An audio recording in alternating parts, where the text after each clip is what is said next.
कल question number 30 तक पढ़ चुके थे ना, 30 नंबर क्वेश्चन तक। आज क्वेश्चन नंबर 31 से पढ़ेंगे, ठीक है।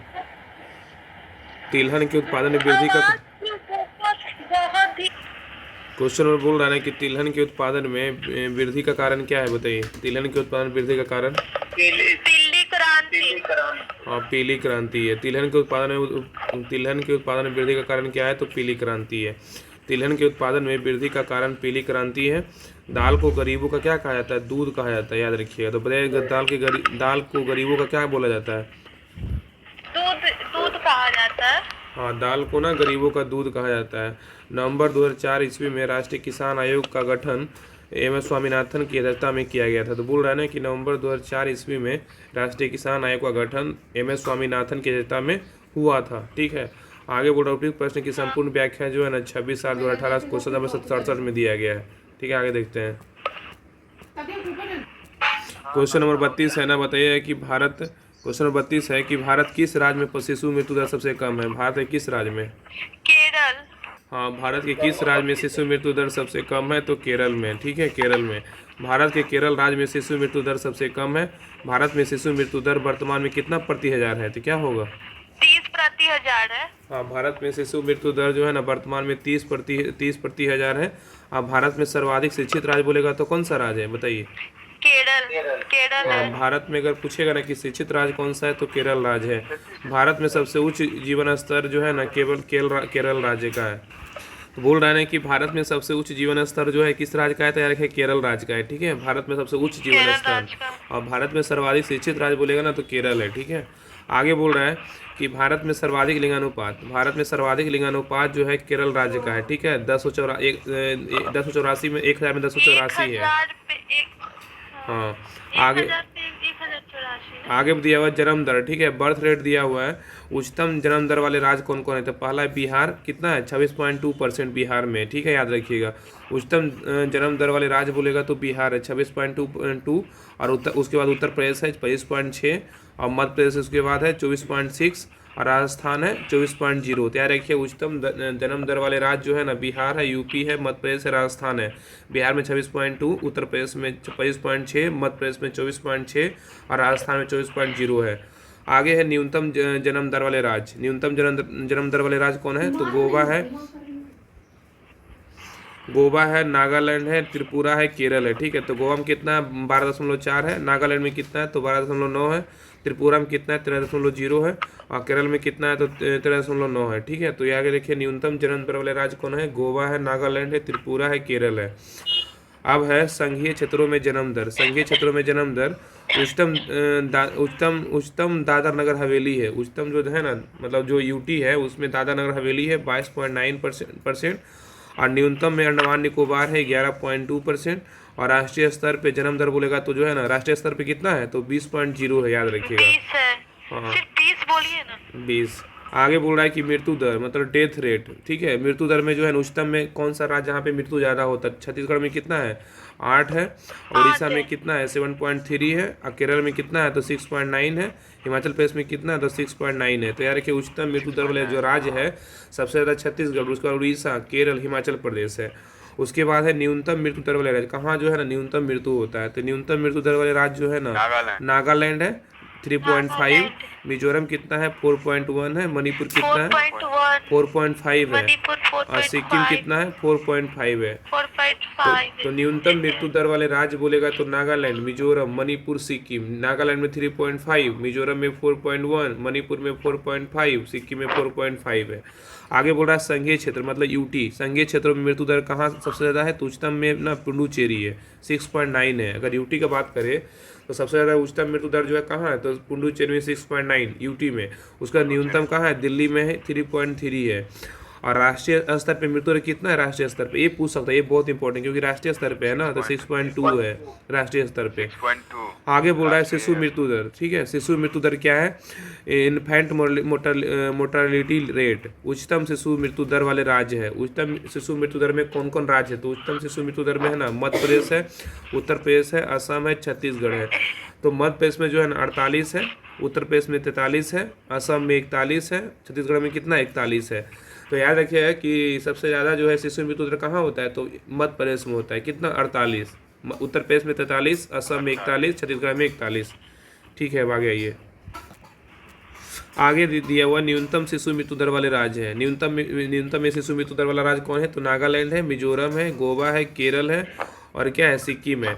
नागालैंड में 4 है और मिजोरम में 5 है और गोवा में 7 है, केरल में 7 है और सिक्किम में 7 है। ठीक है, आगे दिया हुआ संघीय क्षेत्रों में शिशु मृत्यु दर। यूटी में जो है ना मृत्यु दर कहाँ सबसे उच्चतम है? तो सबसे उच्चतम बोलेगा तो दमन द्वीप में 16 है और न्यूनतम में बोलेगा कहाँ? तो अंडमान निकोबार में 9 है। ठीक है, उच्चतम में। और राष्ट्रीय स्तर पे शिशु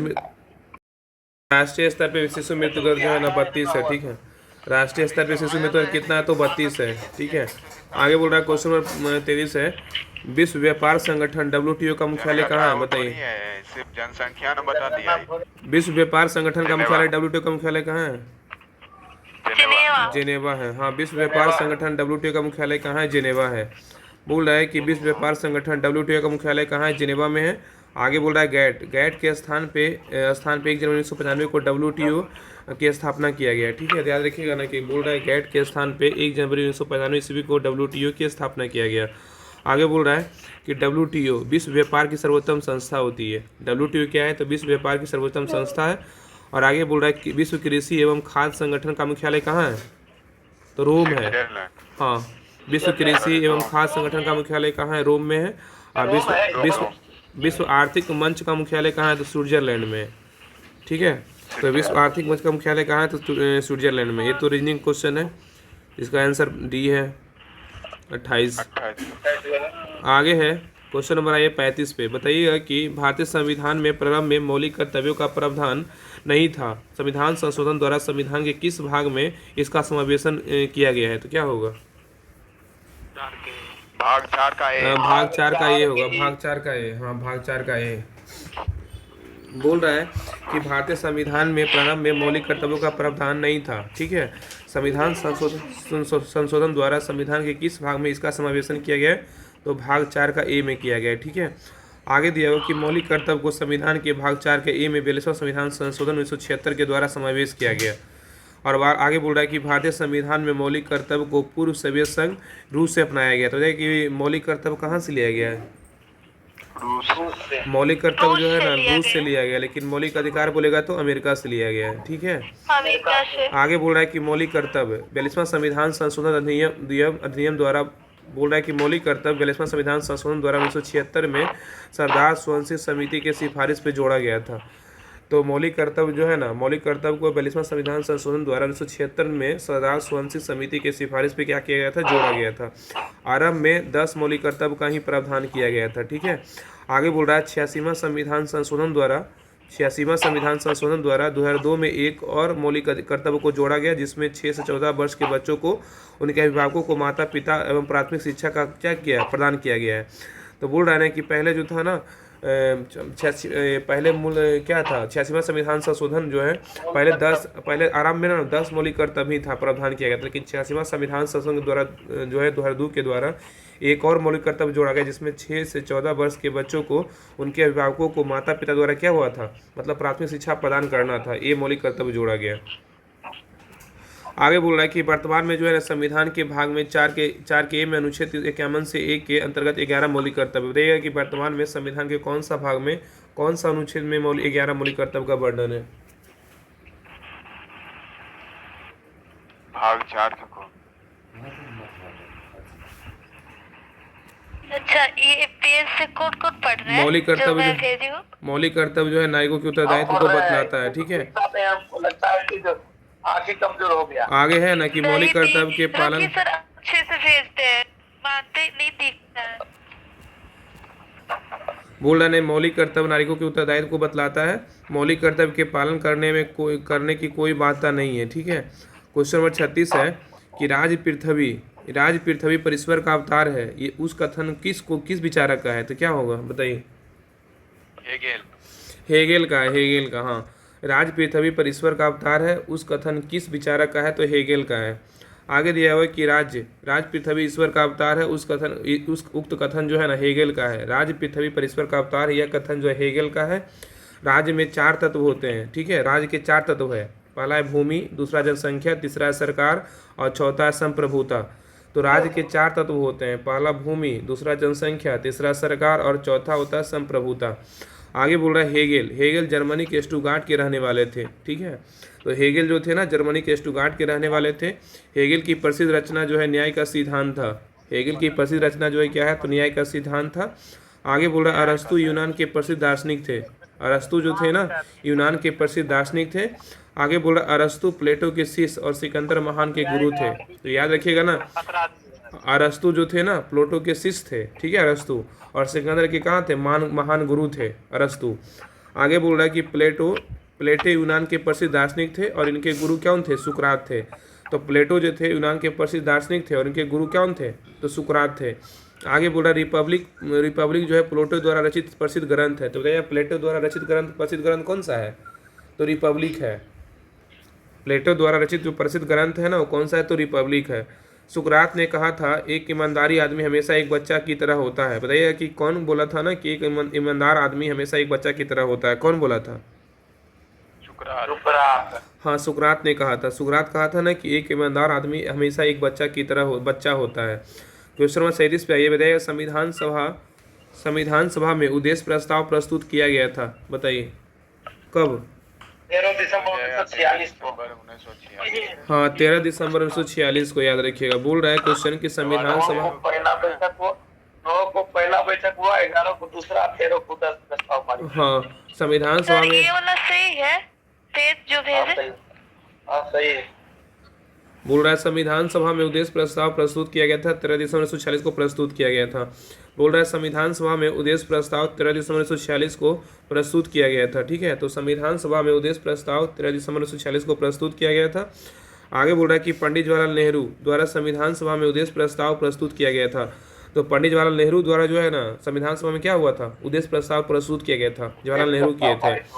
आगे बोल रहा है उद्देश्य प्रस्ताव संविधान के दर्शन एवं आत्मा कहलाता है। बताइए कि संविधान के दर्शन एवं आत्मा किसको बोलेंगे, उद्देश्य प्रस्ताव को बोलेंगे। उद्देश्य प्रस्ताव को। हाँ आगे दिया हुआ है कि संविधान की उद्देश्य का प्रस्तावना को संविधान की कुंजी कहा जाता है, ठीक है।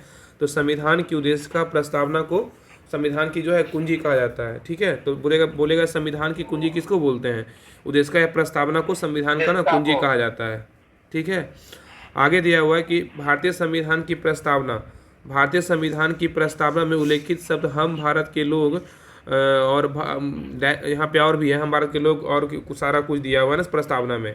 भारतीय नागरिकों की सर्वोच्चतम संप्रभुता का उद्घोषणा करता है। तो याद रखिए कि भारतीय संविधान की प्रस्तावना में उल्लेखित शब्द हम भारत के लोग भारतीय नागरिकों की सर्वोच्च संप्रभुता का उद्घोषणा करता है, ठीक है। आगे दिया हुआ कि अब तक प्रस्तावना में सिर्फ एक बार संशोधन किया गया है। बताइए कि अब तक कितने बार प्रस्तावना में संशोधन किया गया है, तो क्या होगा, एक बार हुआ है। कब किया गया था, कब किया गया था प्रस्तावना संशोधन एक बार, 1976 में 42वां संविधान संशोधन 1976 में। हाँ 1976 में किया गया था, 42वां संविधान संशोधन के द्वारा किया गया था। हाँ आगे दिया हुआ कि 42वां संविधान संशोधन देखिए दिया हुआ नीचे 42वां संविधान संशोधन 1976 द्वारा प्रस्तावना में समाजवादी, धर्मनिरपेक्ष, अखंडता सब जोड़ा गया। तो बताइएगा कि जो संशोधन किया गया था प्रस्तावना में एक बार, वो कब किया गया था, उसमें क्या जोड़ा गया था, किस संविधान संशोधन के द्वारा मतलब किया गया था, क्या होगा। 42वां संविधान संशोधन 1976 में जोड़ा गया, इसमें 3 शब्द जोड़ा गया, समाजवादी, धर्मनिरपेक्ष और अखंडता। हाँ तो याद रखिएगा ना कि 42वां संविधान संशोधन 1976 द्वारा प्रस्तावना में समाजवादी, धर्मनिरपेक्ष और अखंडता शब्द को जोड़ा गया था। आगे दिया हुआ है कि भारतीय संविधान में प्रस्तावना को अमेरिका के संविधान से अपनाया गया है। तो बताइए कि भारतीय संविधान में प्रस्तावना को किस देश से अपनाया गया, भारत ने किस देश से अपनाया, अमेरिका। हाँ अमेरिका से है। प्रस्तावना जो है ना भारत अमेरिका से अपनाया, जबकि प्रस्तावना की भाषा बोलेगा तो कहाँ से लिया गया है, ऑस्ट्रेलिया से लिया गया है। बोल क्यों नहीं, बोलिए ना। हाँ तो भारतीय संविधान में प्रस्तावना जो है ना अमेरिका से लिया गया है, लेकिन अगर प्रस्तावना की भाषा बोलेगा तो ऑस्ट्रेलिया के संविधान से अपनाया गया। आगे बोल रहा है कि 9 दिसंबर 1946 को संविधान की पहली बैठक हुई थी। तो संविधान सभा की पहली बैठक कब हुई थी, 9 दिसंबर 1946 को। हाँ 9 दिसंबर जो है 1946 को संविधान सभा की पहली बैठक हुआ था। आगे बोल रहा है कि जवाहरलाल नेहरू ने, 11 दिसंबर को दूसरी बैठक हुआ, हाँ 11 को दूसरी हुआ। आगे बोल रहा है जवाहरलाल नेहरू ने 13 दिसंबर 1946 को ऐतिहासिक उद्देश्य प्रस्ताव जो है प्रस्तुत किया था, जिसे संविधान सभा ने 22 जनवरी 1947 को स्वीकार कर लिया था। तो बोल रहा है कि जवाहरलाल नेहरू ने 13 दिसंबर 1946 को ऐतिहासिक उद्देश्य प्रस्ताव प्रस्तुत किया और जिसे संविधान सभा ने 22 जनवरी 1947 को क्या किया, स्वीकार कर लिया। ठीक है, 22 जनवरी इस झंडा को भी इसी समय अपनाया था। हाँ, झंडा को इसी दिन झंडा को भी इसी समय अपनाया। इस दिन नहीं, जो इस दिन 22 जुलाई, वो 22 जुलाई 1947 था ना। 22 जुलाई है, हाँ सॉरी 22 जुलाई था वो। हाँ, ये 22 22 जनवरी जुलाई 1947 को संविधान सभा स्थापना को राष्ट्र ध्वज स्वीकार को किया और स्वीकार कर लिया था। और ये भी प्रस्ताव पारित किया कि हम एक भारत को संविधान सभा माने संविधान बना कर देंगे। चलिए आगे पढ़ते हैं। पंडित जवाहरलाल नेहरू का जन्म और मृत्यु कब हुआ था? पंडित जवाहरलाल नेहरू का जन्म और मृत्यु पंडित जवाहरलाल नेहरू का जन्म 1889 में हुआ था ना, 1889 में, मृत्यु 64 में हुआ था। और 1964 में मृत्यु। 1964 में मृत्यु, सही है। और छोटा बेटी आप नहीं। चलिए आगे बोल रहा है कि संविधान 14 नवंबर के जो चिल्ड्रेन डे मनाया जाता है। हाँ उस 14 नवंबर में उसका मृत्यु का वो फुल डेट किया ना। आगे दे संविधान सभा द्वारा उद्देश्य प्रस्ताव की स्वीकृति के पश्चात संविधान की रचना के विभिन्न पहलुओं से निपटने हेतु विभिन्न समितियां नियुक्त की गई थी। संविधान सभा द्वारा उद्देश्य प्रस्ताव की स्वीकृति के पश्चात संविधान रचना के विभिन्न पहलुओं से निपटने हेतु विभिन्न समितियां नियुक्त की गई थी। आगे बोल रहा है 29 अगस्त 1947 ईस्वी को संविधान के निर्माण हेतु 7 सदस्यीय प्रारूप समिति का गठन किया गया था। तो 29 अगस्त 1947 ईस्वी को संविधान के निर्माण हेतु 7 सदस्यीय प्रारूप समिति का गठन किया गया था, जिसके अध्यक्ष कौन थे? भीमराव अम्बेडकर थे। एक अध्यक्ष थे और 7 अन्य सदस्य था। अब नेक्स्ट आइए, आगे बोल रहा है कि डॉक्टर भीमराव अम्बेडकर जो है 15 अगस्त 1947 ईस्वी को से 20 जून 1950 ईस्वी तक भारत सरकार के विधि मंत्री थे। तो रहेगा डॉक्टर भीमराव अम्बेडकर जो है कब से कब तक जो है ना भारत सरकार के विधि मंत्री थे। तो क्या होगा? 15 अगस्त 1947 से लेकर 29 जून 1950 तक भारत सरकार के विधि मंत्री। हाँ, तो डॉक्टर भीमराव अम्बेडकर 15 अगस्त 1947 ईस्वी से 19 जून 1950 ईस्वी तक भारत सरकार के क्या थे? विधि मंत्री थे। प्रारूप समिति के सदस्य, इसके अध्यक्ष बोलेगा तो डॉक्टर भीमराव अम्बेडकर थे और सदस्य बोलेगा तो 6 सदस्य कौन कौन थे? तो अलादी कृष्णा स्वामी अय्यर, के.एम. मुंशी, मोहम्मद सादुल्ला, एन. गोपाल स्वामी अयंगर और बी.एल. मित्र। बाद में इनके स्थान पे ना एन. माधव राव आए और डी.पी. खेतान 1948 ईस्वी में इनकी क्या हुई थी? मृत्यु के बाद टी.टी. कृष्णामाचार्य आए। ठीक है, तो बोल रहे हैं कि एक अध्यक्ष जो थे डॉक्टर भीमराव अम्बेडकर थे। अगर सदस्य का बात करें तो अलादी कृष्णा स्वामी अय्यर, के.एम. मुंशी और मोहम्मद सादुल्ला, एन. गोपाल स्वामी अयंगर और बी.एल. मित्र। उनके बाद में इनके स्थान पे जो है ना एन. माधव राव आए और डी.पी. खेतान 1948 ईस्वी में इनकी मृत्यु के बाद टी.टी. कृष्णामाचार्य आए। क्वेश्चन नंबर 48 बोल रहा है स्वाधीनता आंदोलन 38 है। क्वेश्चन नंबर बोल रहा है कि स्वाधीनता आंदोलन के दौरान पूर्ण स्वराज के लक्ष्य की घोषणा किस वर्ष किया गया था? क्या होगा? 1929 का लाहौर अधिवेशन। हाँ, बोल रहा है स्वाधीनता आंदोलन के दौरान पूर्ण स्वराज के लक्ष्य की घोषणा किस वर्ष की गई थी? 1929 में किया गया था। अब बोल रहा है स्वाधीनता आंदोलन के दौरान पूर्ण स्वराज के लक्ष्य की घोषणा 1929 में की गई थी। आगे बोल रहा है 1929 में कांग्रेस के अधिवेशन लाहौर में पंडित जवाहरलाल नेहरू की अध्यक्षता में संपन्न हुआ था।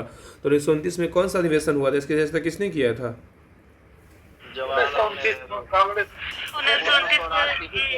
का अधिवेशन लाहौर में पंडित जवाहरलाल नेहरू का अध्यक्षता में संपन्न हुआ। हाँ, तो याद रखिए ना कि 1929 में जो है ना कांग्रेस का अधिवेशन हुआ, तो उसमें उसकी अध्यक्षता ना जवाहरलाल नेहरू कर रहे थे। आगे बोल रहा है 1929 के लाहौर अधिवेशन में ही प्रत्येक वर्ष 26 जनवरी 1930 को पूर्ण स्वाधीनता दिवस के रूप में मनाने का निर्णय लिया गया। तो पूछता है कि कौन सा अधिवेशन में कब जो है मतलब स्वाधीनता दिवस पूर्ण रूप से मनाने का निर्णय लिया गया था? तो क्या होगा? 26 जनवरी 1930 को। हाँ, तो 1929 के जो है लाहौर अधिवेशन में ही ना 26 जनवरी 1930 को पूर्ण स्वाधीनता दिवस के रूप में मनाने का निर्णय लिया गया था। आगे बोल रहा है कि पंडित जवाहरलाल नेहरू जी कुल 3 बार कांग्रेस से क्या थे? अध्यक्षता किए थे। ठीक है, तो याद रखिएगा पंडित जवाहरलाल नेहरू जी कुल 3 बार जो है ना कांग्रेस की अध्यक्षता किए थे। पहला है 1929 के अतिरिक्त उन्होंने जो है ना 1936 में लखनऊ अधिवेशन किया था और 1937 में क्या किया था? फैजपुर अधिवेशन की अध्यक्षता किए थे। ये ना गाँव में हुआ था ना शायद फैजपुर अधिवेशन। यही ना हुआ था। गाँव में हुआ था। हाँ हाँ गाँव तो याद रखे ना कि जवाहरलाल नेहरू जो ना कांग्रेस के 3 अधिवेशन की अध्यक्षता किए थे। पहला 1929 का लाहौर अधिवेशन, और 1936 का लखनऊ अधिवेशन, और 1937 का फैजपुर अधिवेशन, मतलब 3 बार किए थे अध्यक्षता, याद रखिएगा। ये हुआ था, ये फैजपुर वाला हुआ था गांव में, ये बहुत इंपॉर्टेंट है। 1929 मतलब लाहौर अधिवेशन, 1936 लखनऊ अधिवेशन, 1937 का फैजपुर अधिवेशन, और जो गांव में आयोजित होने वाला एकमात्र अधिवेशन था। क्या फैजपुर कहाँ है? महाराष्ट्र में। फैजपुर नहीं से- गाँव गुजरात में में है। गुजरात में ही है। फैजपुर गुजरात। एक बार चेक कर लीजिए, ठीक है ना, एक बार चेक कर लीजिए, एक बार चेक कर लीजिए। आगे बोल रहा है जवाहरलाल नेहरू ने डिस्कवरी ऑफ पंजाब इंडिया। में है क्या फैजपुर? ना पंजाब नहीं। अरे एक बार चेक कर लीजिए ना, आगे बढ़ते हैं। जवाहरलाल नेहरू ने डिस्कवरी ऑफ इंडिया नामक पुस्तक की रचना की थी, ठीक है। डिस्कवरी ऑफ इंडिया पुस्तक जो है ना, जवाहरलाल नेहरू ने रचना किया था, ठीक है, याद रखिएगा। क्वेश्चन नंबर 39 है, बोल रहा है कि संविधान सभा के प्रथम अध्यक्ष कौन थे? बताइए, संविधान सभा के प्रथम अध्यक्ष। सच्चिदानंद सिन्हा। हाँ, सच्चिदानंद सिन्हा थे। हाँ, संविधान सभा के प्रथम अध्यक्ष कौन थे? सच्चिदानंद सिन्हा थे। अस्थायी तक बात करेगा तो सॉरी फैजपुर महाराष्ट्र में। आगे बोल रहा है कि संविधान सभा के प्रथम अध्यक्ष जो सच्चिदानंद सिन्हा थे, और संविधान सभा बोल रहा है चुने गए जनप्रतिनिधियों को जो सभा पर संविधान नामक विशाल दस्तावेज को लिखने का काम करती है उसे संविधान सभा कहते हैं। बोल रहा है ना, संविधान सभा किसको बोलेंगे? तो चुने गए जनप्रतिनिधियों की जो सभा संविधान नामक विशाल दस्तावेज को लिखने का काम करती है उसे संविधान सभा कहते हैं। आगे दिया हुआ कि भारत में संविधान सभा का जो गठन है ना, भारत में संविधान सभा का गठन कैबिनेट मिशन द्वारा प्रस्तावित योजना के अनुरूप जुलाई 1946 में हुआ था। तो याद रखिएगा कि भारतीय संविधान सभा का जो गठन कैबिनेट मिशन द्वारा प्रस्तावित योजना के अनुरूप कब किया गया था? तो जुलाई 1946 में हुआ था। आगे दिया हुआ है कि संविधान सभा की पहली बैठक, ये देखिए क्वेश्चन जो है ना 64 जो मेंस हुआ था क्वेश्चन, उसमें पूछा हुआ क्वेश्चन है। संविधान सभा की, अब तो इधर हाँ बोल रहा है, संविधान सभा की पहली बैठक 9 दिसंबर 1946 को हुई थी, जिसमें अस्थायी अध्यक्ष के तौर पे कौन थे? डॉक्टर सच्चिदानंद सिन्हा को चुना गया था। एक क्वेश्चन पूछा होगा 64 पोस्ट में पूछा गया मेंस में। तो संविधान सभा की पहली बैठक 9 दिसंबर 1946 को हुई, जिसमें अस्थायी अध्यक्ष के तौर पर डॉक्टर सच्चिदानंद सिन्हा को चुना गया था। आगे बोल रहा है संविधान सभा की अगली बैठक जो है 11 दिसंबर 1946 को हुई, इसी दिन डॉक्टर राजेंद्र प्रसाद को अस्थायी अध्यक्ष चुना गया था। तो पहली बार हुआ था 9 दिसंबर को, उसमें अस्थायी अध्यक्ष थे सच्चिदानंद सिन्हा, और उसके बाद 11 दिसंबर को जब होता है तो उसके अस्थायी अध्यक्ष कौन बनाते हैं? बन जाते हैं डॉक्टर राजेंद्र प्रसाद को बनाया जाता है। हाँ, डॉक्टर राजेंद्र प्रसाद को बनाया जाता है। डॉक्टर राजेंद्र प्रसाद का जन्म कब हुआ था और मृत्यु कब हुआ था? इतना जन्म मृत्यु के पीछे कहाँ पड़े हैं? गजब, आप सर्च कीजिए ना, सर करके बता दीजिए एक बार। जानना जरूरी है, पहला राष्ट्रपति शायद जरूरी है। पता ना 1884 हुआ था क्या? 1884 आगे है ना, संविधान सभा की अगली बैठक 11 दिसंबर 1946 को हुई, इसी दिन डॉक्टर राजेंद्र प्रसाद को अस्थायी अध्यक्ष चुना गया। आगे दिया हुआ कि संविधान सभा के अस्थायी उपाध्यक्ष हरिचंद मुखर्जी को चुना गया था। तो संविधान सभा का जो अस्थायी उपाध्यक्ष जन्म हुआ था 3 दिसंबर 1884। संविधान सभा के अस्थायी उपाध्यक्ष हरिचंद मुखर्जी को चुना गया था। आगे बोला हरिचंद मुखर्जी ने ही हिंदू पैट्रियाट पुस्तक की रचना किया था। बताइए, हिंदू पैट्रियाट पुस्तक की रचना किसने किया था? हरिचंद मुखर्जी ने किया था। हिंदू पैट्रियाट पुस्तक की रचना किसने किया था? हरिचंद मुखर्जी ने किया था। आगे बोल रहा है संविधान सभा ने 2 वर्ष 11 महीने 18 दिन में संविधान सभा का निर्माण किया था। तो संविधान सभा ने 2 वर्ष 11 महीने 18 दिन में संविधान सभा का निर्माण किया था। आगे देखो, संविधान सभा को वकीलों का स्वर कहा जाता है। संविधान सभा को वकीलों का स्वर कहा जाता है। और डॉक्टर भीमराव अम्बेडकर प्रारूप समिति के क्या थे? अध्यक्ष थे। तो जाए कि प्रारूप समिति के अध्यक्ष कौन थे? तो डॉक्टर भीमराव अम्बेडकर। और संघ संविधान समिति के अध्यक्ष कौन थे? पंडित जवाहरलाल नेहरू। हाँ, तो प्रारूप समिति के अध्यक्ष बोलेगा तो भीमराव अम्बेडकर, और संघ संविधान समिति के अध्यक्ष बोलेगा तो पंडित जवाहरलाल नेहरू थे। क्वेश्चन नंबर 40 है, बताइएगा कि किस भारत परिषद अधिनियम द्वारा भारत में ब्रिटिश सरकार द्वारा सांप्रदायिक निर्वाचन प्रणाली को प्रारंभ हुआ था? क्या होगा? ये 1909 में हुआ था। किस भारत परिषद अधिनियम द्वारा भारत में ब्रिटिश सरकार द्वारा सांप्रदायिक निर्वाचन प्रणाली का प्रारंभ हुआ था? 1909 ईस्वी में हुआ था। बोल रहा है कि 1909 ईस्वी में भारत परिषद अधिनियम द्वारा भारत में ब्रिटिश सरकार द्वारा सांप्रदायिक निर्वाचन प्रणाली का प्रारंभ हुआ था। 1909 के भारत परिषद अधिनियम द्वारा भारत में ब्रिटिश सरकार द्वारा सांप्रदायिक निर्वाचन प्रणाली का प्रारंभ हुआ था। आगे है भारत परिषद अधिनियम 1892। भारत परिषद अधिनियम 1892, इसमें दिया हुआ है गवर्नर जनरल जो है जनरल की परिषद के में अतिरिक्त सदस्यों की संख्या बढ़ाकर कम से कम 10 एवं अधिक से अधिक 16 कर दी गई थी। ठीक है, तो ये बोल रहा है भारत परिषद अधिनियम। क्वेश्चन पूछेगा ना कि किस अधिनियम के द्वारा सदस्यों की संख्या बढ़ाकर कम से कम 10 था एवं अधिक से अधिक 16 कर दिया गया था, किस अधिनियम के द्वारा? भारत परिषद अधिनियम। हाँ, भारत परिषद अधिनियम 1892 के द्वारा किया गया था। ठीक है, आगे बोला इसी प्रकार प्रांतीय परिषदों में अतिरिक्त सदस्यों की संख्या बढ़ा दी गई थी। आगे बोल रहा है कि परिषदों की शर्तों एवं प्रतिबंधों के साथ वार्षिक बजट पर विचार विमर्श करने तथा प्रश्न पूछने की शक्ति दी गई थी। आगे बोल रहा है अप्रत्यक्ष चुनाव प्रणाली की शुरुआत हुआ था, इसी अधिनियम के तहत हुआ था अप्रत्यक्ष चुनाव प्रणाली की शुरुआत। आगे बोल रहा है 1909 के भारत परिषद अधिनियम में मार्लियामेंटो सुधार भी कहते हैं। तो देखिए कि मार्लियामेंटो सुधार किस अधिनियम को बोलते हैं? 1909। हाँ, 1909 के भारत परिषद अधिनियम को जो है ना मार्लियामेंटो सुधार भी कहा जाता है। आगे दिया हुआ कि लॉर्ड माले भारत सचिव था। लॉर्ड माले जो था भारत सचिव था तथा लॉर्ड मिंटो भारत का क्या था? वायसराय था। तो याद रखिए कि लॉर्ड माले जो था ना भारत का सचिव था और लॉर्ड मिंटो जो था भारत का वायसराय था। आगे बोला इस अधिनियम द्वारा मुसलमानों को पृथक निर्वाचन की जो है ना अधिकार दे दिया गया था। किस अधिनियम के द्वारा? तो क्या होगा? 1892 का भारत परिषद अधिनियम के द्वारा जो है ना मुसलमानों को पृथक निर्वाचन का जो है अधिकार दे दिया गया था। आगे बोला लॉर्ड मिंटो को 1909 में न दिया गया था। क्या? नहीं 1909 का नहीं, 1892 का होगा ना। 1892 का बात कर रहा है ना, 1892 का भारत परिषद अधिनियम के द्वारा ही दिया गया था। यहाँ पे अधिनियम कौन पढ़ रहे हैं? भारत परिषद अधिनियम 1892 पढ़ रहे हैं ना, इसी द्वारा होगा ना। इस अधिनियम के द्वारा मुसलमानों को पृथक निर्वाचन का जो है अधिकार दे दिया गया था। और लॉर्ड मिंटो को सांप्रदायिक पॉइंट वाइज इस अधिनियम के द्वारा, यानी कि यहाँ पे ना याद रखिए ना कि मतलब 1909 का भारत परिषद अधिनियम के द्वारा ही यहाँ पे किया गया था। ठीक है, भारत परिषद अधिनियम के द्वारा ही मुसलमानों को जो है पृथक निर्वाचन का जो है ना अधिकार दे दिया गया था। यानी कि 1909 का भारत परिषद अधिनियम के द्वारा दिया गया था, मुसलमानों को पृथक निर्वाचन को अधिकार दे दिया गया था। आगे बोला लॉर्ड मिंटो को सांप्रदायिकता का जनक कहा जाता है। बताइए कि सांप्रदायिकता का जनक किसको बोला जाता है? तो लॉर्ड मिंटो को कहा जाता है। ठीक है, सांप्रदायिकता का जनक किसको कहा जाता है? लॉर्ड मिंटो को कहा जाता है। अब है 1909 के भारत परिषद अधिनियम द्वारा सांप्रदायिक निर्वाचन को विस्तार करते हुए सिखों, यूरोपीय लोगों एवं आंग्ल भारतीय एवं ईसाइयों को भी पृथक निर्वाचन का अधिकार दे दिया गया था। तो बताइएगा 1919 के भारत परिषद अधिनियम के द्वारा किसका अधिकार दे दिया गया था? बताइए क्या होगा 1919 के द्वारा? मुसलमानों को छोड़कर जो बच्चे सिख, यूरोपीय लोग, आंग्ल भारतीय, ईसाइयों को भी पृथक निर्वाचन का अधिकार दे दिया गया। 1919 का जो है ना 1919 के भारत शासन अधिनियम द्वारा सांप्रदायिक निर्वाचन का विस्तार करते हुए सिखों, यूरोपीय लोगों, आंग्ल भारतीयों एवं ईसाइयों को भी पृथक निर्वाचन का अधिकार दे दिया गया। आगे है कि यहाँ पे ये बोला जा रहा है ना कि मतलब वोट देने के लिए अधिकार दे दिया गया।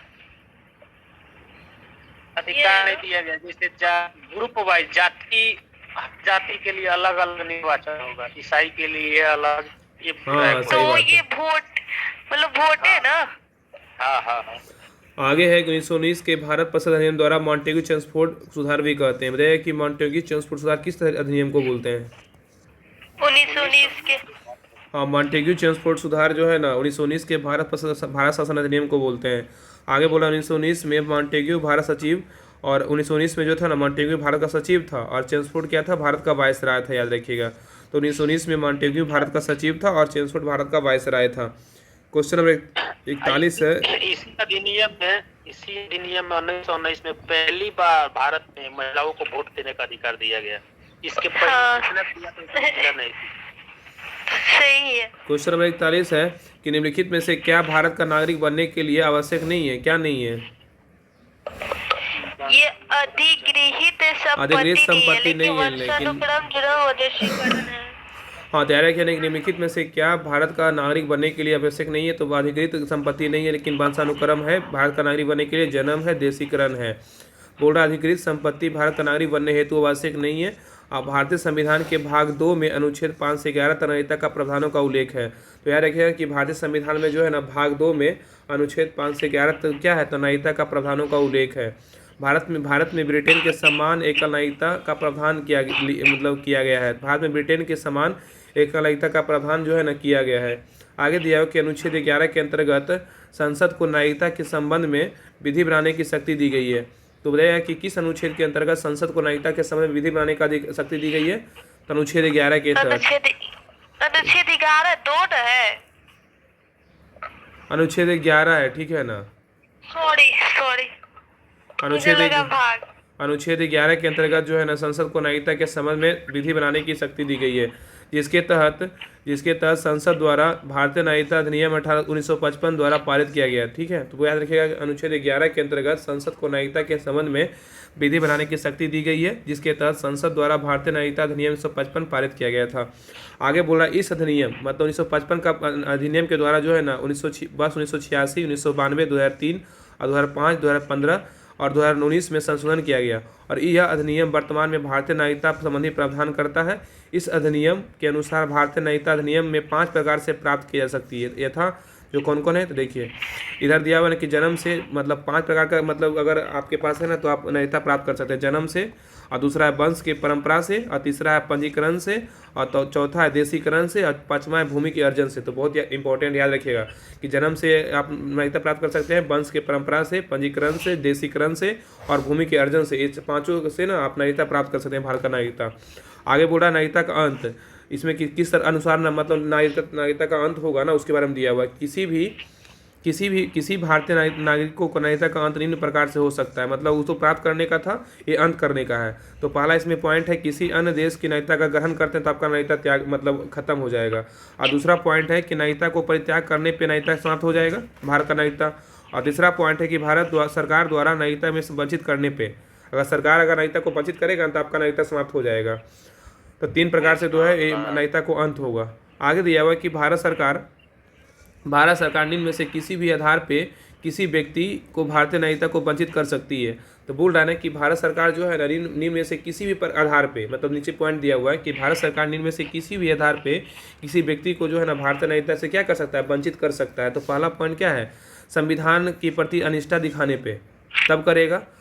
और दूसरा है युद्ध काल में शत्रु की सहायता करने पे, अगर युद्ध हो रहा है तो दूसरे शत्रु का आप सहायता कर रहे हैं तब आपका न्यायिकता समाप्त हो जाएगा। और तीसरा है गलत तरीके से न्यायिकता प्राप्त करने पे तब समाप्त हो जाएगा। और चौथा है पंजीकरण या देशीकरण द्वारा न्यायिकता प्राप्त करने पे 5 वर्ष के भीतर किसी अन्य देश द्वारा 2 वर्ष की सजा पाने पे तब मतलब जो है भारत सरकार न्यायिकता अंत कर सकता है। तो पंजीकरण या देशीकरण द्वारा न्यायिकता प्राप्त करने के 5 वर्ष के भीतर किसी अन्य देश के द्वारा 2 वर्ष की सजा पाने पे न्यायिकता का अंत हो जाएगा। और 5वां पॉइंट है कि भारत लगातार 7 वर्ष तक भारत से बाहर रहने पे, अगर लगातार आप 7 वर्ष तक भारत से बाहर रह रहे हैं तो आपका न्यायिकता अंत कर दिया जाएगा भारत सरकार के द्वारा। और आगे दिया कि न्यायिकता संबंधी कानून बनाने की शक्ति कौन सा अनुच्छेद के तहत किया गया है, तो क्या होगा, अनुच्छेद 11 के तहत जो है ना संसद को प्राप्त है। तो न्यायिकता संबंधी जो कानून बनाने की शक्ति है अनुच्छेद 11 के तहत क्या है, संसद को प्राप्त है। क्वेश्चन नंबर 42 है कि लोकसभा का अध्यक्ष अपना त्यागपत्र किसको संबोधित करता है, तो क्या होगा, उपाध्यक्ष को देता है। दोनों अदला बदली करता है, उपाध्यक्ष देता है अध्यक्ष को, अध्यक्ष देता है उपाध्यक्ष को। तो वही बोल रहा है कि लोकसभा अध्यक्ष अपना त्यागपत्र किसे संबोधित करता है, तो उपाध्यक्ष को। लोकसभा का अध्यक्ष अपना त्यागपत्र उपाध्यक्ष को संबोधित करता है।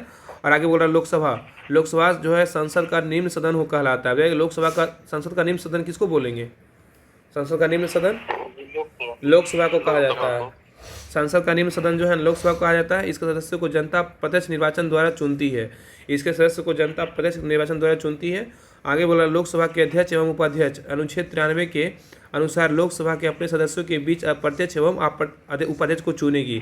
तो दिया हुआ है ना कि लोकसभा के अध्यक्ष उपाध्यक्ष मतलब अनुच्छेद इसके बारे में बोल रहा है कि अनुच्छेद 93 के अनुसार लोकसभा अपने सदस्यों के बीच अध्यक्ष एवं उपाध्यक्ष को चुनेगी। तो बताइएगा कि कौन सा अनुच्छेद के अनुसार लोकसभा अपने सदस्यों के बीच अध्यक्ष एवं उपाध्यक्ष को चुनेगी, तो कौन सा अनुच्छेद होगा, अनुच्छेद 93 होगा। आगे दिया कि वर्तमान में लोकसभा के 17वें अध्यक्ष ओम बिरला और लोकसभा 17वीं है, उसके अध्यक्ष जो है ओम बिरला 17वीं है। और लोकसभा के महासचिव उत्पल कुमार सिंह है एवं लोकसभा के विपक्ष के नेता अधीर रंजन चौधरी हैं। तो याद रखें कि वर्तमान में लोकसभा के जो 17वीं अध्यक्ष है ना वो ओम बिरला है, और उसके अगर महासचिव बोलेगा तो उत्पल कुमार सिंह है, अगर लोकसभा के विपक्ष का नेता बोलेगा अधीर रंजन चौधरी है। आगे बोल रहा है कि लोकसभा का गठन, ठीक है, इसके बारे में दिया हुआ है कि लोकसभा के गठन का प्रावधान संविधान के अनुच्छेद कितना में किया गया है, 81 में किया गया है। 79, 80, 81 पता है ना सरला, संसद, राज्यसभा, लोकसभा। तो लोकसभा के गठन का प्रावधान अनुच्छेद 81 में किया गया है।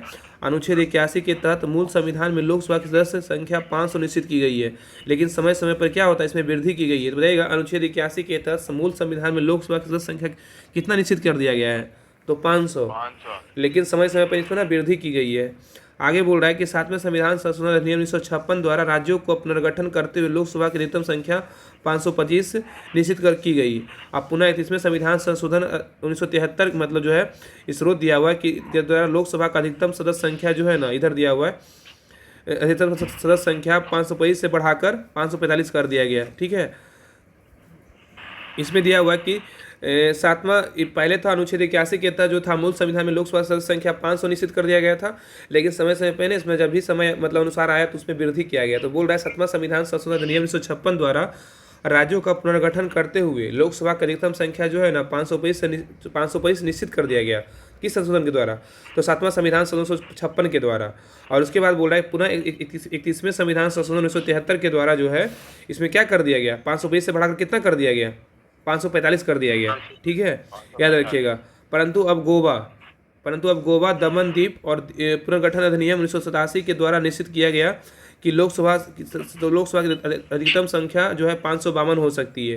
पहले तो 30वां संविधान संशोधन द्वारा जो है ना 525 से 545 बढ़ाकर कर दिया गया, परंतु अब गोवा, दमन द्वीप पुनर्गठन अधिनियम 1987 के द्वारा निश्चित किया गया कि लोकसभा की अधिकतम संख्या कितनी हो सकती है, 552 हो सकती है। ठीक है ना, इनमें से अधिकतम 530 सदस्य राज्यों के निर्वाचन क्षेत्रों से और 20 सदस्य जो है संघीय क्षेत्रों से निर्वाचित किए जा सकेंगे। तो 530 होगा राज्य से और 20 सदस्य होगा यूटी से होगा।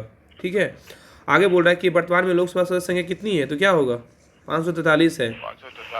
वर्तमान में जो लोकसभा सदस्य की संख्या जो कितना है, तो 543 है।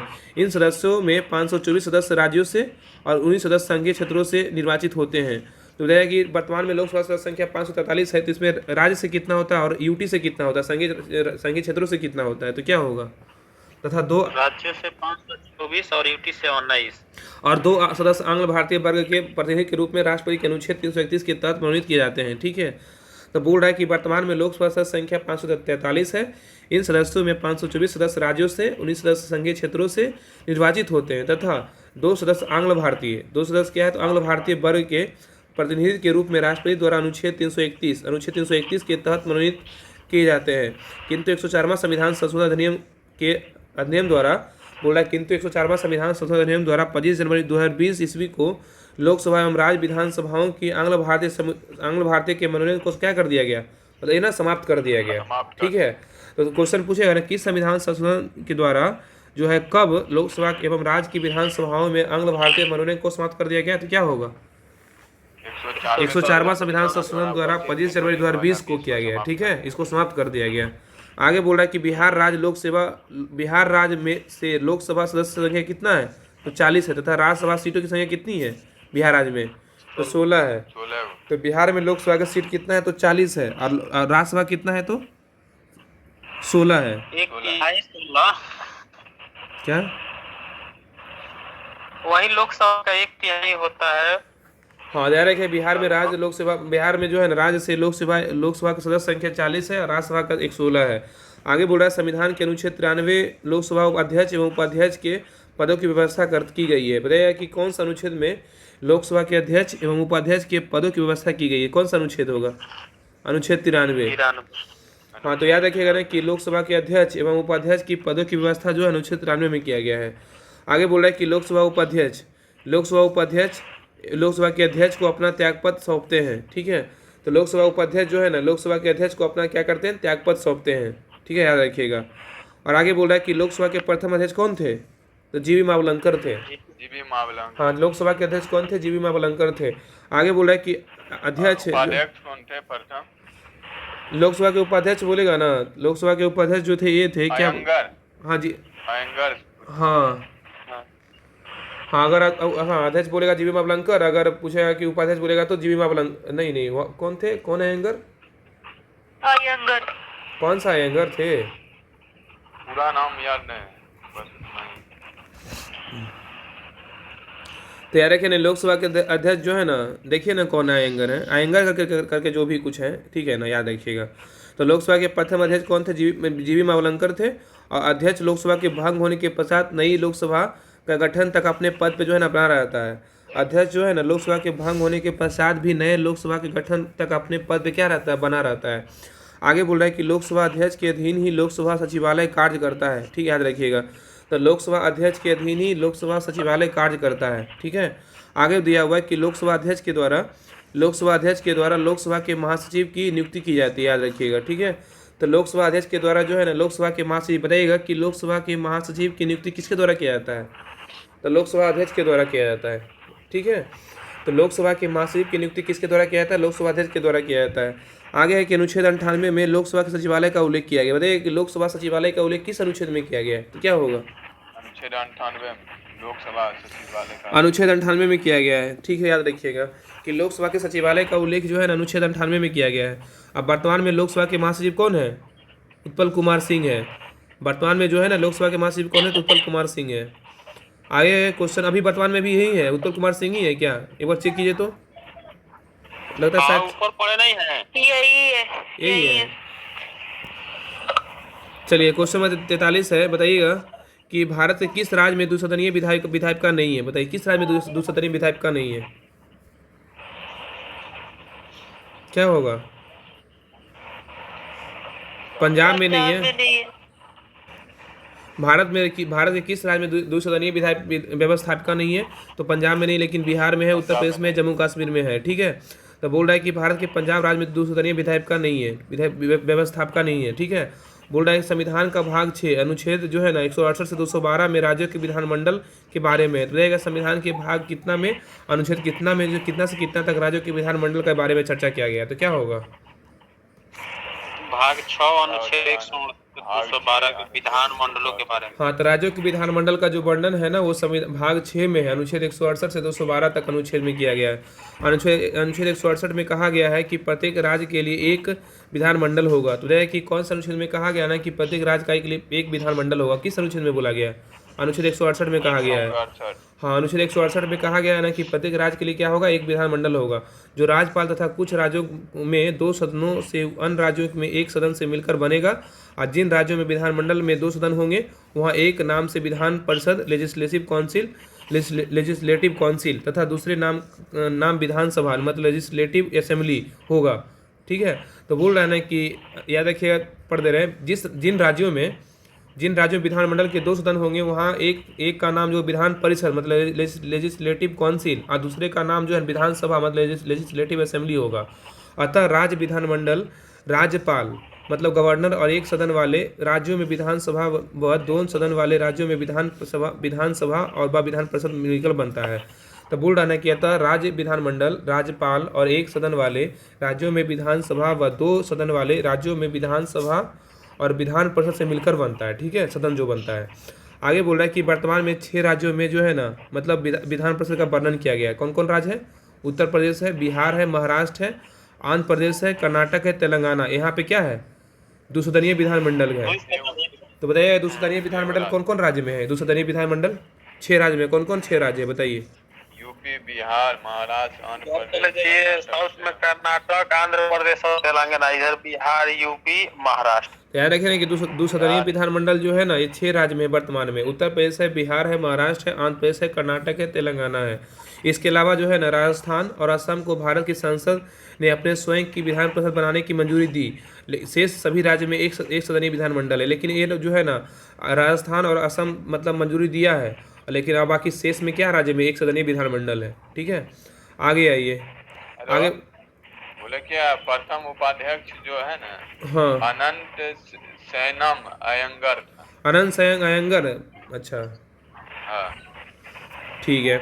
आगे दिया है कि राज्यों में विधान परिषद की स्थापना या उन्मूलन का भी अधिकार अनुच्छेद 169 में किया गया। तो भैया कि राज्यों में विधान परिषद की स्थापना या उन्मूलन का अधिकार किस अनुच्छेद में किया गया? तो क्या होगा? अनुच्छेद 169 में किया गया। तो याद रखिएगा ना कि राज्यों में विधान परिषद की स्थापना या उन्मूलन का अधिकार जो है अनुच्छेद 169 के अंतर्गत संसद को है। ठीक है। आगे बोल रहा है बिहार विधानसभा में सीटों की संख्या कितनी है? बिहार विधानसभा में सीटों की संख्या 243 है। हाँ, बिहार विधानसभा में सीटों की संख्या कितनी? 243 है। और बिहार विधान परिषद में सदस्य की संख्या कितनी है? विधान परिषद में सीटों की संख्या 75 है। हाँ, विधानसभा में 243 है, विधान परिषद में तो 75 है। आगे दिया कि विधान परिषद के कुल सदस्यों की संख्या उस राज्य की विधानसभा के कुल सदस्यों की संख्या की 1/3 से अधिक नहीं हो सकती है। ठीक है, दिया हुआ है कि विधान परिषद के कुल सदस्य संख्या उस राज्य की विधानसभा के कुल सदस्य संख्या जो है ना 1/3 से ज़्यादा नहीं होगा। ठीक है, 1/3 होगा, उससे कम होगा, ज़्यादा नहीं होगा। आगे दिया किंतु किसी भी अवस्था में विधान परिषद के सदस्यों की कुल संख्या 40 से कम नहीं हो सकती है। ठीक है, तो दिया हुआ किंतु किसी भी अवस्था में विधान परिषद के सदस्यों की संख्या जो है ना कुल सदस्य संख्या से कितना हो सकता है, 40 से कम नहीं हो सकता है। ठीक है, 40 से कम नहीं हो सकती है। आगे हो दिया हुआ कि विधान परिषद का सदस्य बनने के लिए न्यूनतम आयु सीमा कितनी वर्ष चाहिए विधान परिषद सदस्य बनने के लिए? 30 वर्ष। हाँ, 30 वर्ष चाहिए। विधान परिषद का सदस्य बनने के लिए न्यूनतम आयु जो सीमा है ना 30 वर्ष होनी चाहिए। विधान परिषद के प्रत्येक सदस्य का कार्यकाल कितने वर्षों का होता है? तो 6 वर्षों का होता 6 है। वर्ष का होता विधान परिषद का जो कार्यकाल नहीं होता, उसके सदस्य का कार्यकाल कितने वर्षों का होता है? 6 वर्षों का होता है। किंतु प्रति दूसरे वर्ष 1/3 सदस्य अवकाश ग्रहण करते हैं। बोलिए।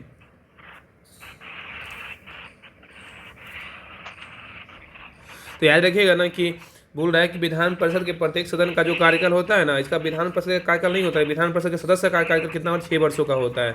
किंतु प्रत्येक जो है ना प्रति दूसरे वर्ष में 1/3 सदस्य क्या होते हैं? अवकाश ग्रहण करते हैं विधान परिषद में। ठीक है, उसके स्थान पर नवीन सदस्य निर्वाचित होते हैं, मतलब नया सदस्य क्या होता है? निर्वाचित होता है। यदि कोई व्यक्ति किसी सदस्य की मृत्यु या त्यागपत्र द्वारा आकस्मिक रिक्त को भरने के लिए निर्वाचित होता है, अगर जो है ना यदि कोई व्यक्ति किसी सदस्य की मृत्यु या त्यागपत्र द्वारा हुई तो आकस्मिक रिक्त को भरने के लिए क्या होता है? निर्वाचन होता है।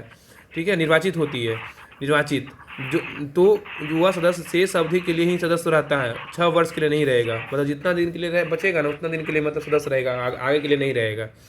आगे बोल रहा है कि राज्यों की विधानमंडल का गठन अनुच्छेद कितना में किया गया? 168 के तहत किया गया जाता है।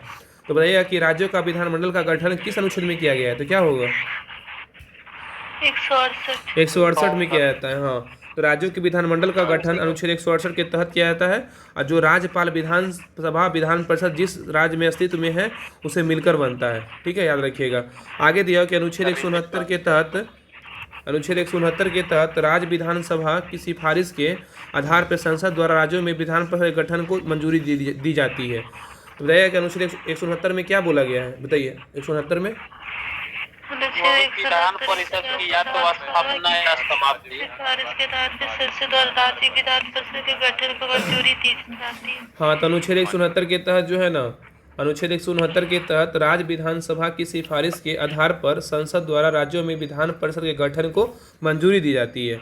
आगे दिया है कि जम्मू कश्मीर से अनुच्छेद 370 के तहत विशेष राज्य का दर्जा समाप्त करने के बाद भारत के 6 जो है ना राज्यों में ही क्या हुआ? विधान परिषद अस्तित्व में है। याद रखिएगा। बोल रहा है कि जम्मू कश्मीर के अनुच्छेद 370 के तहत विशेष राज्य का दर्जा समाप्त करने के बाद भारत के 6 राज्यों में ही विधान परिषद अस्तित्व में है। जो कौन कौन है? तो उत्तर प्रदेश है, कर्नाटक है, महाराष्ट्र है, बिहार है, आंध्र प्रदेश है, तेलंगाना है। याद रखिएगा।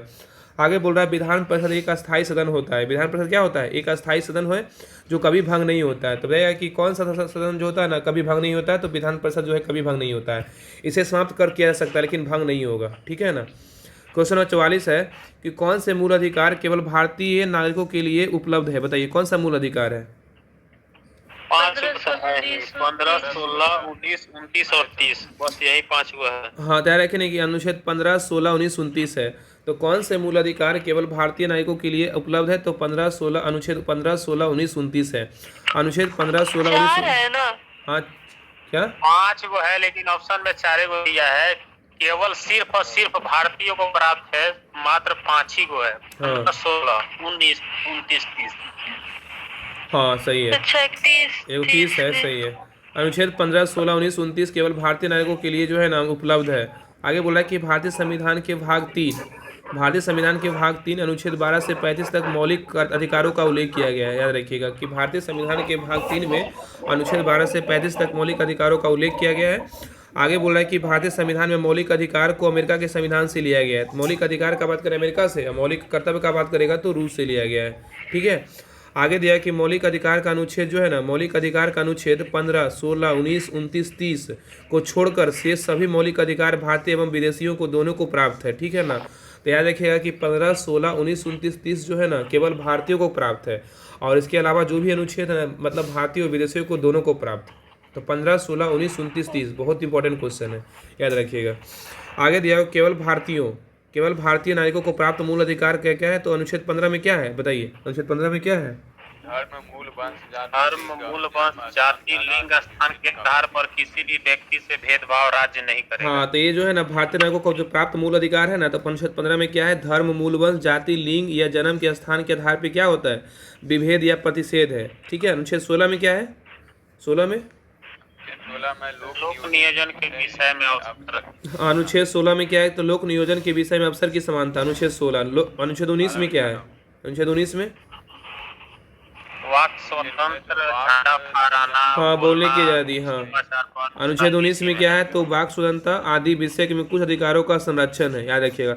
अनुच्छेद 15 में क्या है? धर्म, मूल वंश, जाति, लिंग या जन्म स्थान के आधार पर विभेद का प्रतिषेध। अनुच्छेद 16 में क्या है? लोक नियोजन के विषय में अवसर की समानता। अनुच्छेद 19 में क्या है? वाक स्वतंत्रता आदि विषय में कुछ अधिकारों का संरक्षण है। ठीक है। कौन सा मिलता है? अनुच्छेद 29 में है ना, अनुच्छेद 29 में क्या है? तो अल्पसंख्यक वर्गों के हितों का संरक्षण है। तो अनुच्छेद 29 में क्या है?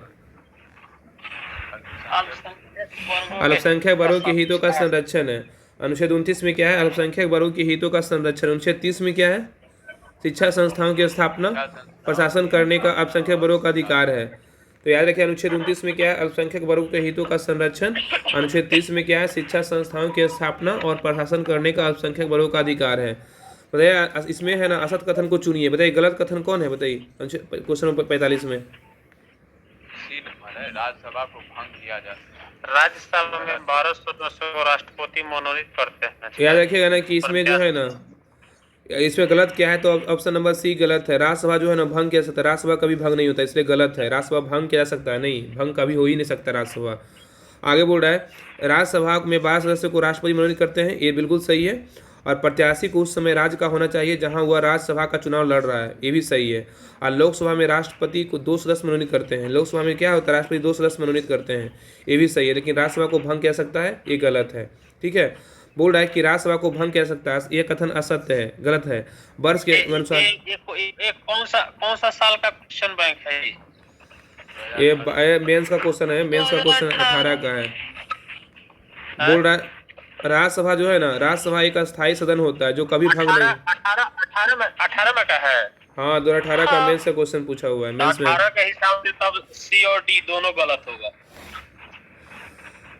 अभी के हिसाब से सी और डी, क्योंकि राष्ट्रपति लोकसभा में राष्ट्रपति जो 2 मनोनीत करता है वो 2020 में भंग अभी न किया। 18 में सही है ना, अभी तो भंग किया, अभी दोनों गलत है। अभी इसको तो हटा दिया। हाँ, अभी के अनुसार सी और डी गलत है, लेकिन अभी तो उसमें जब क्वेश्चन पूछा तो उसमें सी गलत है। सही है। राज्यसभा का स्थायी सदन जो कभी भंग नहीं होता है, बिल्कुल सही है। इसके सदस्यों का कार्यकाल 6 वर्षों का होता है। इसके 1/3 सदस्य प्रति 2 वर्ष के बाद सेवानिवृत्त हो जाते हैं। अनुच्छेद 83 का 1 के तहत। ठीक है ना। आगे बोल रहा है, अनुच्छेद 80 के 3 के तहत राज्यसभा में कला, साहित्य, विज्ञान, समाज सेवा के क्षेत्र में विशेष कार्य वाले सदस्यों को राष्ट्रपति द्वारा क्या करते हैं? मनोनीत किया जाता है। ठीक है। तो ये भी तो हटा ही दिया गया है। अनुच्छेद 83 के 3 के तहत राज्यसभा को में कला, साहित्य, विज्ञान, समाज सेवा के क्षेत्र में विशेष कार्य करने वाले 12 सदस्यों को राष्ट्रपति द्वारा मनोनीत किया जाता है। आगे दिया कि राज्य को उच्च सदन या राज्यों का सदन या राज्य परिषद भी कहा जाता है। तो राज्यों का जो है ना उच्च सदन या राज्यों का सदन या राज्य परिषद भी कहा जाता है। आगे अनुच्छेद 64 के तहत उपराष्ट्रपति राज्यसभा का सभापति के रूप में कार्य करते हैं। बताइए कि अनुच्छेद 64 में क्या बोला गया है, क्या होगा? हाँ, उपराष्ट्रपति राज्यसभा के सभापति के रूप में कार्य करते हैं। किस अनुच्छेद के तहत? अनुच्छेद 64 के तहत। ठीक है।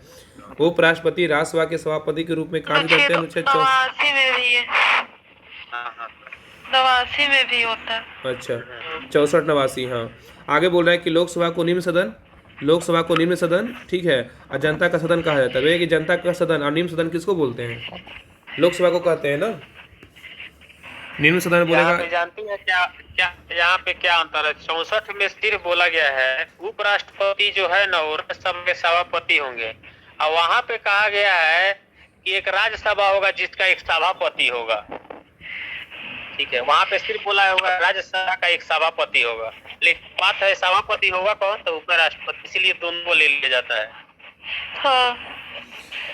तो याद रखें ना कि अनुच्छेद 64 में क्या है कि उपराष्ट्रपति राज्यसभा का सभापति के रूप में कार्य करते हैं। आगे बोल रहा है कि लोकसभा को निम्न सदन और जनता का सदन कहा जाता है। वर्तमान में लोकसभा सदस्य संख्या 543 है। वर्तमान में लोकसभा सदस्य संख्या कितनी है? तो 543 है।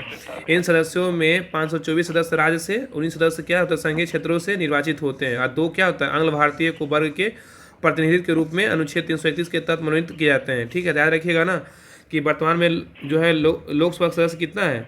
तो 543 है।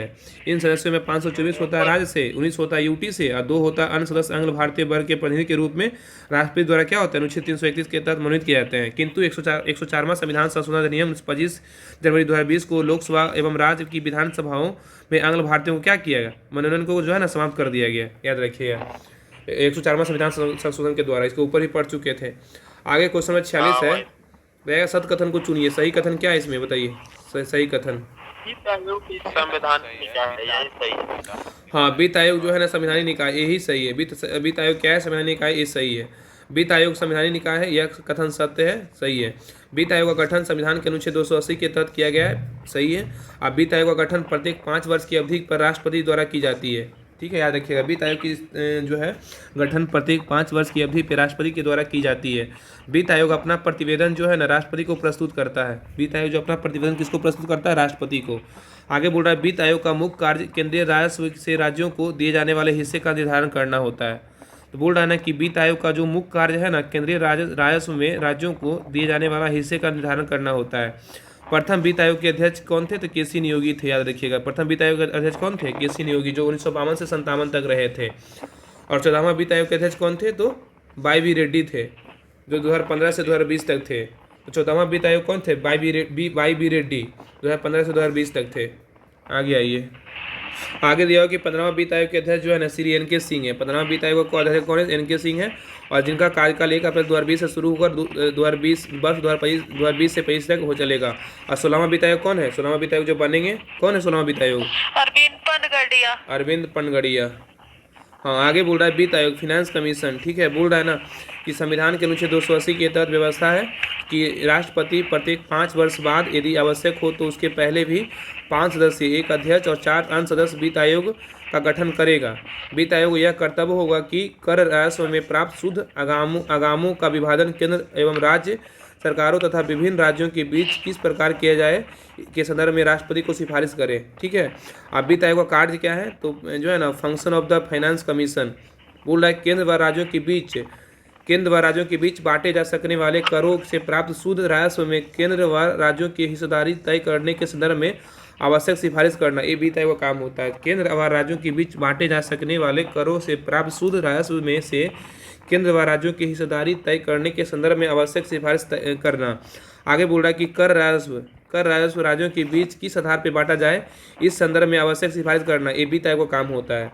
अब भारत की संचित निधि को बढ़ाने के संदर्भ में आवश्यक सिफारिश करना, ये भी वित्त आयोग का काम होता है। भारत की संचित निधि को बढ़ाने के संदर्भ में आवश्यक सिफारिश करता कौन है? वित्त आयोग करता है। आगे बोल रहा है केंद्र राज्यों में किया जाने वाला समग्र हस्तांतरण करों में हिस्सेदारी का अनुदान के संदर्भ में आवश्यक सिफारिश करना, ये वित्त आयोग का काम होता है। अब आगे बोल रहा है पंचायतों व नगर निगम की वित्तीय समस्याओं को दूर करने के लिए राज्य की संचित निधि को बढ़ाने के संदर्भ में आवश्यक सिफारिश करना, ये वित्त आयोग का काम होता है। तो पंचायतों व नगर निगम की वित्तीय समस्याओं को दूर करने के लिए राज्य की संचित निधि को बढ़ाने के संदर्भ में आवश्यक सिफारिश करना, ये वित्त आयोग का काम होता है। आगे है कि उपर्युक्त अतिरिक्त राष्ट्रपति द्वारा किसी विशेष समस्या को सलाह मांगने पर उसके संदर्भ में आवश्यक सिफारिश करना। उदाहरण के लिए 14वें वित्त आयोग जो है ना 14वें वित्त आयोग को जीएसटी, राजकोषीय घाटों को नियंत्रित करने तथा सार्वजनिक ऋण को कम करने के संदर्भ में आवश्यक सिफारिश करने के लिए कहा गया था। तो बोल रहा है ना कि उपयुक्त के अतिरिक्त राष्ट्रपति के द्वारा, उपयुक्त के अतिरिक्त जो है ना ऊपर दिया हुआ है उसके अतिरिक्त बोल रहा है कि राष्ट्रपति के द्वारा किसी विशेष समस्या पर सलाह मांगने पर उसके संदर्भ में आवश्यक जो है ना सिफारिश करना। उदाहरण के लिए 14वें वित्त आयोग को जो है को जीएसटी, राजकोषीय घाटे को नियंत्रित करने तथा सार्वजनिक ऋण को कम करने के संदर्भ में आवश्यक सिफारिश करने के लिए कहा गया था। ठीक है, एग्जाम्पल में दिया हुआ है। क्वेश्चन 47 है राज्यसभा में गणपूर्ति होती कितने सदस्यों की आवश्यकता होती है? क्या होगा? गणपूर्ति 1/10 यानी कि 25 होता है। 25, ठीक है 25 होता है। बोल रहा है राज्यसभा में गणपूर्ति हेतु सदस्य कितने सदस्यों की आवश्यकता होती है? तो 25 होता है। राज्यसभा में गणपूर्ति हेतु 25 सदस्यों की आवश्यकता होती है। आगे दिया हुआ कि भारतीय संविधान के अनुच्छेद 100 के अंतर्गत सदस्य संसद के किसी भी सदन की बैठक हेतु कुल सदस्यों की 10वां हिस्सा मतलब 1/10 सदस्य उपस्थित होना चाहिए। आगे बोल रहा है राज्यसभा में गणपूर्ति जो है ना कोरम हेतु 25 सदस्य उपस्थित होना अनिवार्य होता है। तो राज्यसभा में जो है ना गणपूर्ति मतलब कोरम, उसको कोरम बोलेंगे, हेतु 25 सदस्य उपस्थित होना अनिवार्य होता है, क्योंकि राज्यसभा में वर्तमान में कितने सदस्य हैं? 245 हैं। राज्यसभा में जो है ना वर्तमान में कितने सदस्य? 245 है। आगे बोल रहा है राज्यसभा में अधिकतम जो है 250 सदस्य हो सकते हैं। राज्यसभा में कितने अधिकतम सदस्य हो सकते हैं? 250 सदस्य हो सकते हैं, याद रखिएगा भाई। वर्तमान में 245 है, लेकिन अधिकतम बोलेगा 250 हो सकता है। आगे बोल रहा है लोकसभा में गणपूर्ति या कोरम हेतु न्यूनतम 55 सदस्यों की उपस्थिति अनिवार्य होती है। ठीक है, तो बोल रहा है कि लोकसभा में गणपूर्ति या कोरम हेतु न्यूनतम 55 सदस्यों की उपस्थिति अनिवार्य होती है।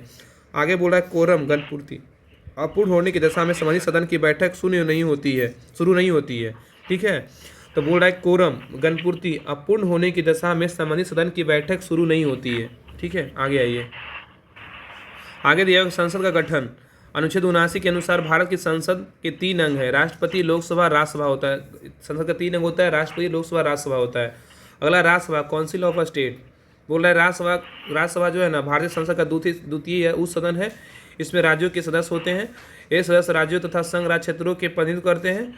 और आगे दिया कि इसे लोकसभा की तुलना में कम शक्तियाँ प्राप्त है, लेकिन फिर भी इसका अपना महत्व और उपयोगिता है। ठीक है, आगे दिया कि राज्यसभा का गठन कंपोजिशन ऑफ राज्यसभा। ठीक है, वो दिया हुआ है कि संविधान का अनुच्छेद 80 जो है राज्यसभा गठन के बारे में उल्लेख है। सर याद रखें 79, 80, 81। तो संविधान के अनुच्छेद 80 में राज्यसभा का गठन के बारे में है। अनुच्छेद 80 के 1 में यह उपबंध किया गया है कि राज्यसभा में अधिक से अधिक 250 सदस्य हो सकते हैं।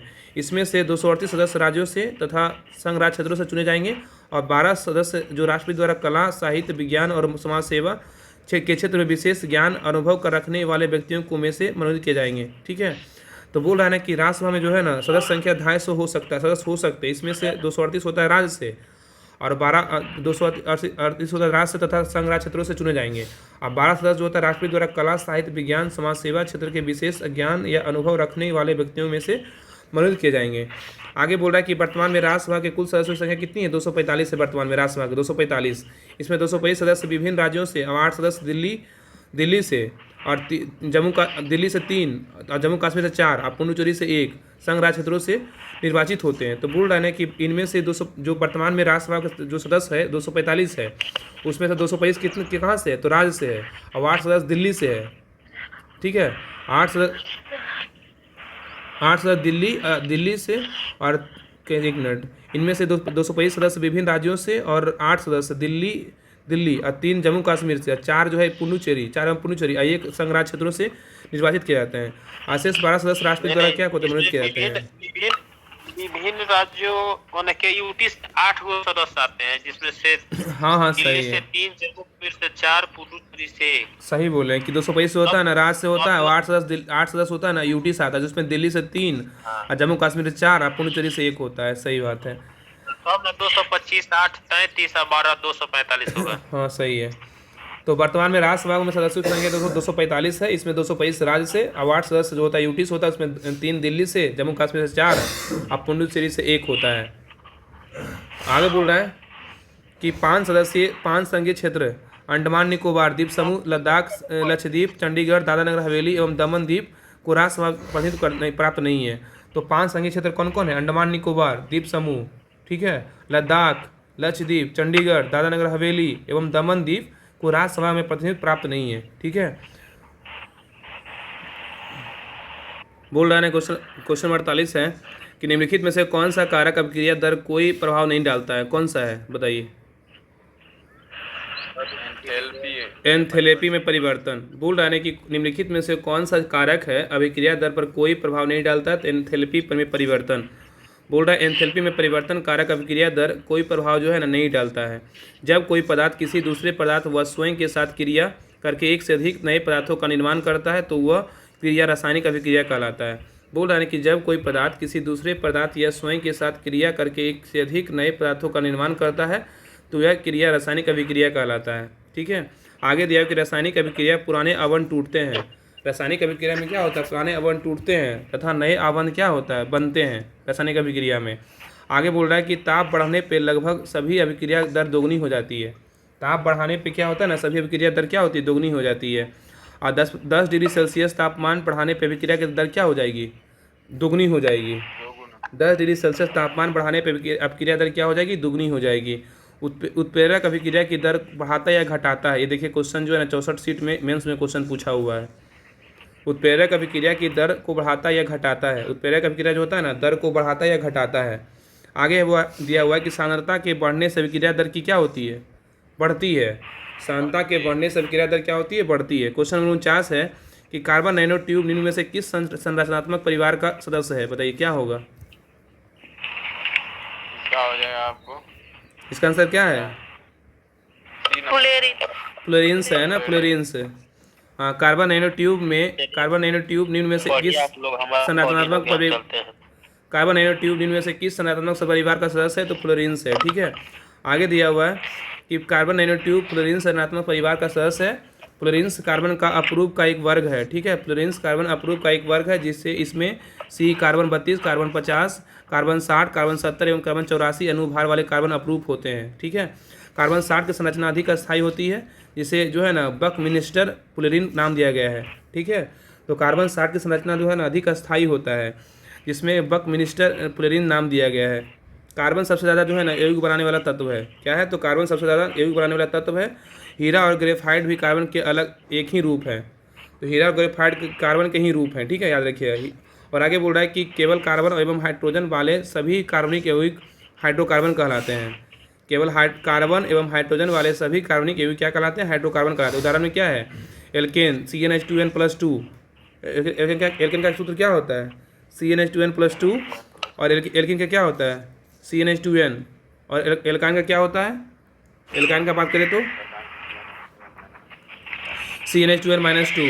याद रखिएगा ना कि याद रखिएगा केवल जो है ना केवल कार्बन एवं हाइड्रोजन वाले सभी कार्बनिक यौगिक का हाइड्रोकार्बन कहलाते हैं। उदाहरण में एल्केन का बोलेगा CnH2n+2, एल्कीन का CnH2n और एल्काइन का CnH2n-2 होता है। क्वेश्चन नंबर 50 है, कॉपर के किस मिश्र धातु में जस्ता नहीं होता है, बताइए क्या होगा।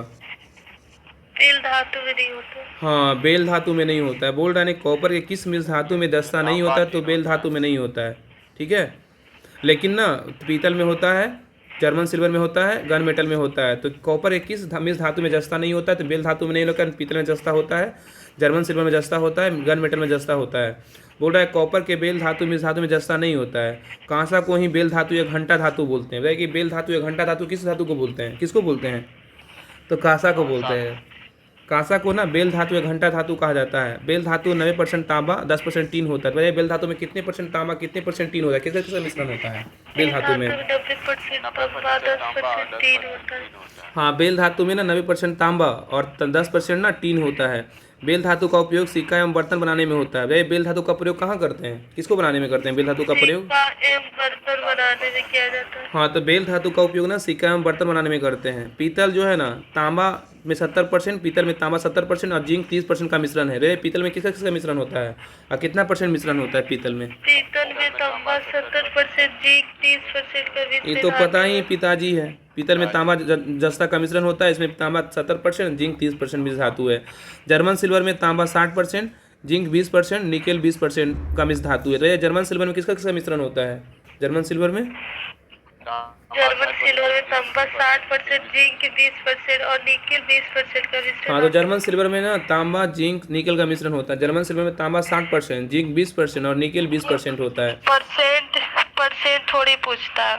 हाँ, नहीं पूछा लेकिन पढ़ लेते हैं, दिया हुआ है तो। बोला नहीं पूछता। गन मेटल, ठीक है, गन मेटल में जो है ना गन मेटल में तांबा जिंक और टीन का मिश्रण बताया होता है। गन मेटल में किसका किसका मिश्रण होता है, कितना कितना परसेंट है गन मेटल में, तांबा जिंक 90%, जिंक 2%, टीन 8%। हाँ, तो गन मेटल में ना तांबा जिंक और टीन का मिश्रण होता है। गन मेटल में तांबा होता है 90% और जिंक होता है 2% और टीन होता है 8%। याद रखिए कि गन मेटल में तांबा जिंक और टीन का मिश्रण होता है और उसी से तांबा जिंक और टीन मिलकर गन मेटल का निर्माण होता है। उसमें तांबा 90%, जिंक 2% और टीन 8% का मिश्रण होता है। गन मेटल का उपयोग कहाँ करते हैं, तोप गियर बनाने में होता है। तो वे गन मेटल का उपयोग कहाँ करते हैं, गन मेटल का उपयोग, तोप गियर बनाने में। हाँ तो गन मेटल का उपयोग जो है ना तोप और गियर बनाने में होता है, ठीक है। तो गन मेटल का उपयोग कहाँ होता है? गियर कुछ होता होगा, गियर मतलब जो लगाते नहीं हो, जो ऐसा कुछ होगा। तो गन मेटल का उपयोग जो है ना तोप और गियर बनाने में करते हैं। तो क्वेश्चन 50 तक पढ़ चुके हैं, 51 से जो है ना कल पढ़ेंगे, 51 क्वेश्चन 51 से कल पढ़ेंगे, याद रखिएगा। तो कल जो है 51 से पढ़ेंगे, ठीक है।